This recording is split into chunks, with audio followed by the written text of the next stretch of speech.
and you're telling me in his first huge game against Tom Brady, he doesn't have to go out and win? A guy that has never proved in his NFL career that he could be a winner doesn't have to go out and win? Give me a break, Stephen A. And don't act like you're the dude that sits there and lives life with logic and rationale.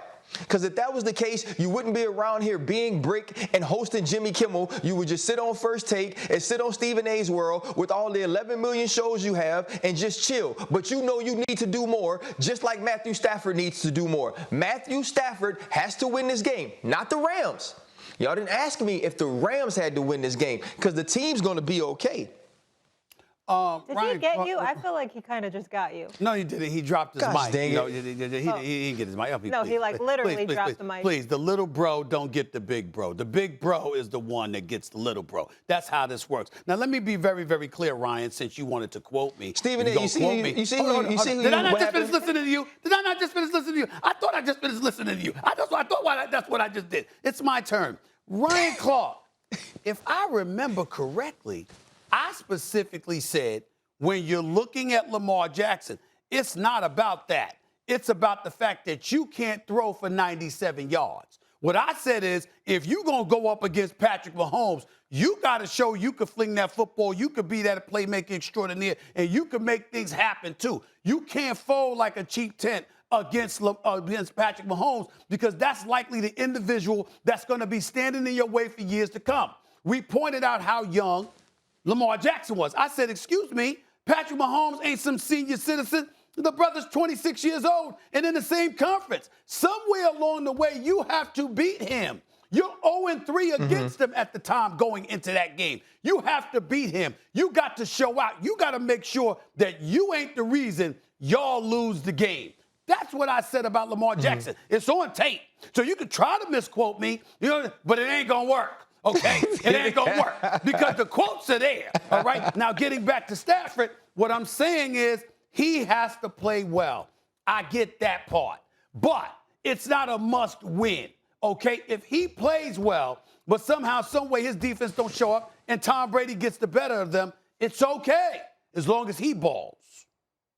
So what you're saying is it's okay for Matthew Stafford to continue the trajectory that his career has always been. We know Matthew Stafford is good, but they don't win. So that's okay to you now? You can allow Matthew Stafford when you bring him over to a team like the Los Angeles Rams? I think this is a different standard. The Detroit Lions, they got to the playoffs 3 times in like 12 years. They haven't won a playoff game since 1991, I think, or whatever the case may be. The bottom line is you got that backdrop. In this particular situation, it's about going up against the GOAT.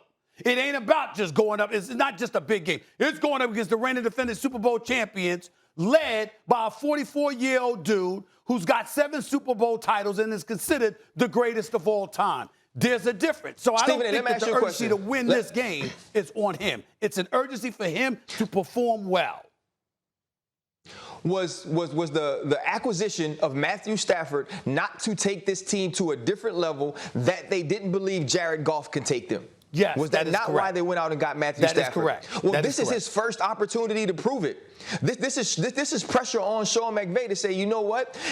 Los Angeles Rams fan, Les Snead, this is the reason we needed Matthew Stafford, because when we play people like Tom Brady, I want to have a guy I can believe in. I want to have a guy who I think that is as good or better when he needs to be in big moments. This is Matthew Stafford's first big moments. If Matthew Stafford was a rookie, if Matthew Stafford was a 3rd-year guy, a 4th-year guy, a guy who is just coming into his own, then I say, you know what? Nah, it doesn't really matter. He just has to go out and play well. He just has to show that he can compete. No, Matthew Stafford has to make plays to win this game. I do not care if the Tampa Bay Buccaneers have the football last. If they got the football last, you better have enough points to where they cannot catch up. Matthew Stafford has to win this game. You know it. I know it. I know you're trying to be consistent, but you've been inconsistent in life before, and you need to be now so you can be right. I don't know. Well, first of all, I'm usually right, so it's not. It's not. It's no big deal. That's number one. Stephen A's world. Number 2, whatever. In Stephen A's world and First take. It How's don't that matter. tie? It don't matter. And